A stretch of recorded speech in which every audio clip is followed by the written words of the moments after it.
Chapter 16, Knitting, is going to answer some more questions. In this chapter, we are back in Paris at Monsieur and Madame Defarge's wine shop. It says here it's 6 o'clock in the morning, and already there are people in the wine shop drinking. The reference here that Defarge sold a very thin wine means that because times are hard, he's watering the wine down. It also says it's a sour wine, which indicates that maybe it's gone a little bad, turning a little vinegary. No vivacious bacchanalian flame leaped out of the pressed grape of Monsieur Defarge. So this is an allusion to Bacchus, the god of wine. Into a bacchanalian flame would mean like people are drunk. This wine is so weak and so sour that people really cannot get drunk. But what's been happening here is that people are gathering early in the morning and have been for the last 3 days. So it had begun on Monday, and here it was Wednesday. There are a lot of people in the wine shop talking, but Monsieur Defarge is not there. The master of the wine shop was not visible. He was not missed, so they don't expect him to be there. He's out doing maybe more important things. Madame Defarge is there, though, presiding over the distribution of wine with a bowl of battered coins before her, so she's collecting small change for the wine that they're drinking. There's a suspended interest and a prevalent absence of mind that are observed by the spies who looked in at the wine shop. So there are people on the street peeking in, wondering what's going on in there, as they look every place high and low. So this is a reminder that, there's a lot of people spying. There's a lot of plans being made for the revolution, and people are trying to figure out who's doing what. It says that Madame Defarge herself picked out the pattern on her sleeve with her toothpick and saw and heard something inaudible and invisible a long way off. So this is a reminder that she sees and hears everything. So here in Saint Antoine, in this vinous feature of his until midday, this is what's happening, and all the way until lunchtime. So for 6 hours, people are in this wine shop drinking and eating and talking. It was high noontide when 2 dusty men passed through his streets and under his swinging lamps. One was Monsieur Defarge, and the other was the mender of roads in the blue cap. So Monsieur Defarge is with the mender of roads. Remember, the mender of roads is the one who saw somebody hanging underneath the carriage of Monsieur the Marquis, and he used his blue cap to sort of gesture that that's where he'd seen the man. He's also identified from his behavior in the small town as someone who could be a revolutionary. He's angry. He has a lot of passionate things to say. As the two of them walk in, Monsieur Defarge says, "It is bad weather, gentlemen." This is clearly code for something. Upon which every man looked at his neighbor, and then all cast down their eyes. Then one man gets up and leaves. Monsieur Defarge introduces his wife to the mender of roads. He says, "I have traveled certain leagues with this good mender of roads called Jacques." So this is indicating that Monsieur Defarge believes the mender of roads is a revolutionary who could be trusted by calling him Jacques. "I met him by accident, a day and a half's journey out of Paris. He is a good child, this mender of roads called Jacques. Give him a drink." A second man gets up and leaves. And then a third man gets up and leaves. Obviously, I'm questioning what's going on there. After the mender of roads has his drink of wine, Monsieur Defarge says, "Come, you shall see the apartment that I told you could occupy." I think this is also a secretive sort of thing to say. It's not actually what he's there for. And they go upstairs, way, way up into those housing areas behind the wine shop, to a garret, formerly the garret where a white-haired man sat on a low bench making shoes. So they have gone all the way up to the small little room where Dr. Manette had been when he was released from prison.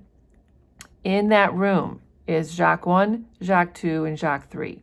So those are the men who got up, Jacques 1, Jacques 2, and Jacques 3. They are actually going to have a meeting up here. So this garret has become a meeting spot for the revolutionaries.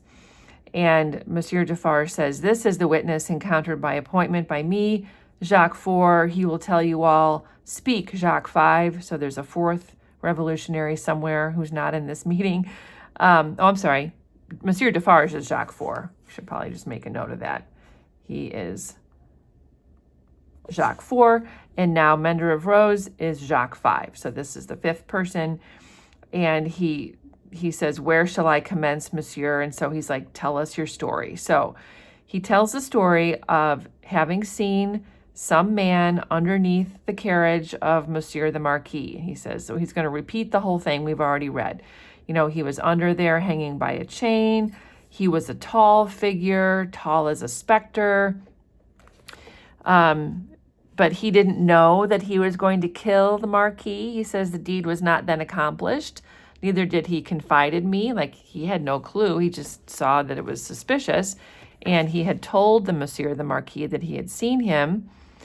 And then the Mender of Rhodes says, "The tall man is lost, and he is sought." How many months? 9, 10, or 11. So the man was never found after he was seen underneath there for almost a year, a long time. He is well hidden, but at last he is unluckily found. Go on. So he evades the law for a long time, but then he eventually is caught. And so the Mender of Rhodes says that one day down from the hill come 6 soldiers with the tall man bound and tied, and he demonstrates what he looked like. And he talks about how, he's standing there by his heap of stones, and down comes his prisoner, and he describes it all very vividly here. It's not like, I don't think you need to necessarily know all these little details, but he does recognize him as the tall man that was underneath the carriage, and he sort of like acts out what he looked like in terms of how he was pushed by the soldiers and how he fell to the ground, and they kicked him and they were mean to him. They eventually put him in the prison. And it says that the village dreams of that unhappy one within the locks and bars of the prison on the crag, never to come out. So he stays up there in the prison for so many days. The Mender of Rhodes says that people in Paris have been presenting petitions to the king asking to spare him because he was made mad by the death of his child. So this is confirming at this point now that the man who killed Monsieur the Marquis, is the man whose child was run over by the carriage. And if you remember, that man was Gaspard. And Gaspard was he was in the very early chapter of the book where he wrote blood on the wall with the spilled wine. He is the Joker. Well, not much of a joker now. Clearly, he experiences great tragedy, and people are trying to save him, to just remind the king that, his child had been killed, and maybe that was why, well, for sure it was why he killed the Marquis. But no one has any sympathy for this. In fact, Defarge says that he was the petitioner, that he actually was the one who gave the petition to the king and said, please spare him, because he was just, heartbroken for the loss of his child. But he was not spared. There's conversation that the Mender of Rhodes shares that he was rumored that he was going to be executed as a parricide. So this is a very rare form of punishment, and they discuss exactly what that means. It means that his right hand would be armed with a knife, and it would be burnt off before his face into wounds which will be made in his arms, breast, and legs. That will be poured boiling oil, melted lead, resin, wax, and sulfur. Finally, he'll be torn limb from limb by 4 strong horses. This is how a man was actually killed who had attempted to assassinate Louis XV. So that man was Damien's. I mean, this is not an important character, but I can see this coming up on a quiz possibly. So they're saying that, because the Mender of Rhodes killed the Monsieur the Marquis, that he's going to be killed the same way as the man was killed who attempted to assassinate Louis XV. But that's not what happens. Instead, what happens is a gallows is raised 40 feet high above the little fountain in town. And on top of the gallows is fixed a knife with the blade up and its point in the air. And then Gaspard is hung there, and he's just left to hang 40 feet above the fountain. So every time people go to draw water, he's up there crying and suffering, and of course, poisoning the water because, it's a body dying above there. So women and children can't go to draw water. People can't gather there to talk because it's traumatizing, not only obviously for Gaspard, but for everybody in the village. So after he tells the story, Monsieur Defarge says, "How say you, Jacques, to be registered? To be registered as doomed to destruction," returned Defarge. "Magnificent," croaked the man with the craving. "The chateau and all the race?" inquired the first. "The chateau and all the race, extermination." So they are registering this story as like evidence and reason to have a revolution. Like this is terrible, terrible news. This is more reason to, fight. "Are you sure," asked Jacques too, "that no embarrassment can arise from our manner of keeping the register?" So they're worried about the fact that they're talking about who they're going to have revenge against, obviously these people who killed Gaspard. And this is a really interesting thing. We've been wondering, I'm sure you've been wondering, why Madame Defarge is listening to everything, why she's knitting all the time. And Defarge says, "My wife undertook to keep the register in her memory alone. Not a syllable of it will be forgotten. She remembers everything, knitted in her own stitches and her own symbols. It will be plain to her as the sun." So she is knitting into her whatever she's making, blankets and shawls and things like that. She is knitting symbols to identify the people of the aristocracy who need to be killed. That's what she's doing. Everybody approves of that. "Is this rustic to be sent back soon?" One of the Jacques 1 or 2 says quietly. "He's very simple. Is he not a little dangerous?" So they're not really sure they trust this mender of roads to keep a secret. He seems like a little plain and ordinary. And Defarge says, "I'll take care of him and set him on his road. He wishes to see the fine world, the king and the queen and the court. Let him see them on Sunday." So this guy, this mender of roads, has been living in this small little town that was ruled by the Marquis, and he's never been to Paris, and he actually wants to see the king and queen. So I'm thinking that's a little suspicious too. You're not supposed to like these people. These are the people that are causing all the suffering in your life. But Monsieur Defarge thinks it's fine. He says it's a good sign that he wishes to see royalty and nobility. This is asked by one of the Jacques, and Defarge says, "Yes, show a cat milk if you wish her to thirst for it. Judiciously show a dog his natural prey if you wish him to bring it down one day." So he believes that showing the mender of roads the king and the queen will actually make him more of a revolutionary, which I think is a little bit, maybe that would work. Madame Defarge obviously is scary, and the mender of roads is tired. He starts to fall asleep, but this description here shows that he is afraid of her. He watches her and sees how she's looking at everybody all the time, and he definitely feels uncomfortable around her. So therefore, when Sunday came, the mender of roads was not enchanted to find out that Madame was to accompany them to Versailles. Versailles is the palace. It's still there today, where the kings all lived. It was additionally disconcerting to have Madame knitting all the way there. So she's putting all these people's names in her knitting, which is interesting too. And he says to her, "You work hard." And she says, "I have a good deal to do." Then he asks her, "What do you make?" And she says that she makes shrouds.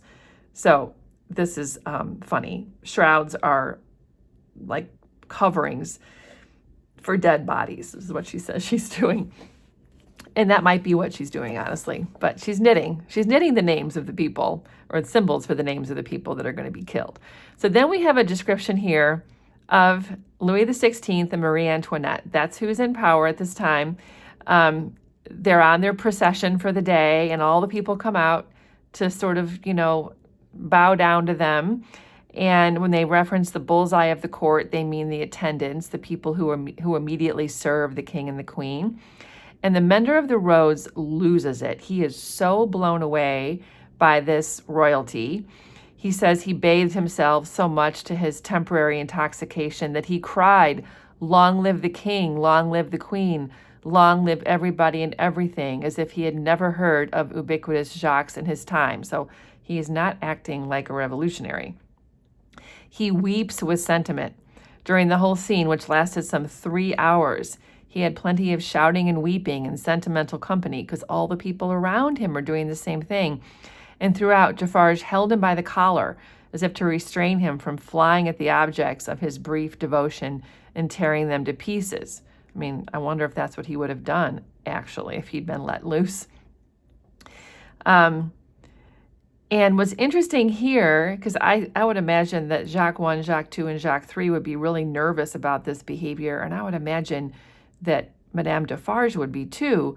But here's what Defarge says. He says, "You are the fellow we want.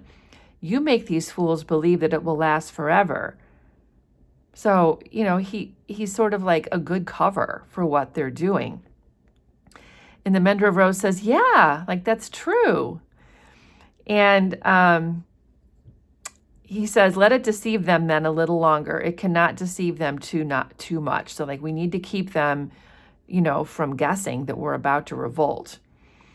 And then Madame Defarge starts to criticize him. Now remember, Jacques I, Jacques II, and Jacques III thought that the mender of roads was a little simple. Well, Madame Defarge thinks so too. She says, "You would shout and shed tears for anything, would you not?" And he says, "Yes, I think so." And she says, "If you were shown a great heap of dolls and were set upon them to pluck them to pieces and despoil them for your own advantage, you would pick out the richest and the gayest, would you not?" And he says, "Yes. And if you were shown a flock of birds unable to fly and were set upon them to strip them of their feathers for your own advantage, you would set upon the birds of the finest feathers, would you not?" And he says, "It is true." And then she says, "You have seen both dolls and birds today," said Madame Defarge. "Now go home." So clearly he is impressionable. He is naive. The way they will use him is exactly in that way. Give him some benefit for himself, and he will do anything that they ask.